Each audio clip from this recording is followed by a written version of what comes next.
So I'm hoping you can see this. I've just taken a quick step outside just to show you what I've been making with the dye bath. So this is the big piece of fabric that I was talking about.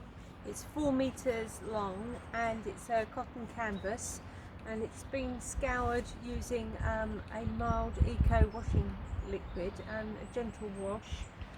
It is very scrunched up, but I actually quite like this effect.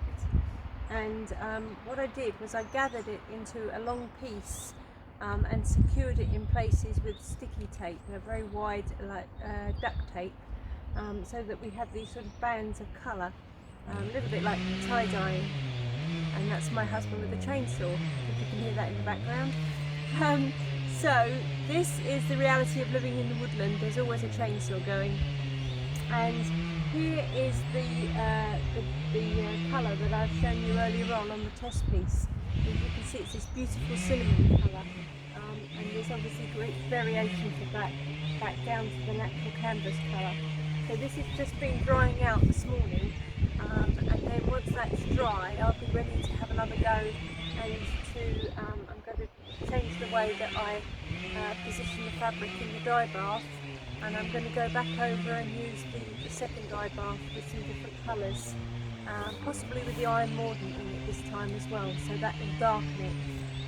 The iron mordant has the effect of saddening the colours, is what I read, so it brings a sort of depth to them, so that will be interesting to see what that does.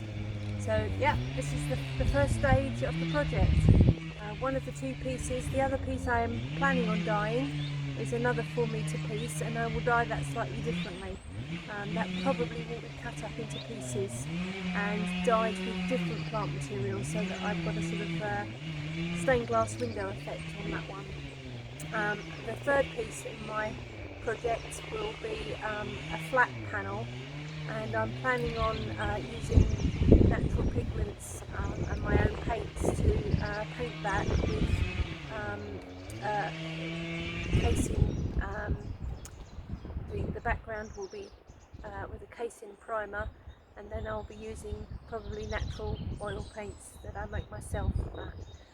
But I've still to work on that. I'm starting with the dyes because the dyes take a long time to prepare and to allow time for them to sit in the dye bath and to dry off.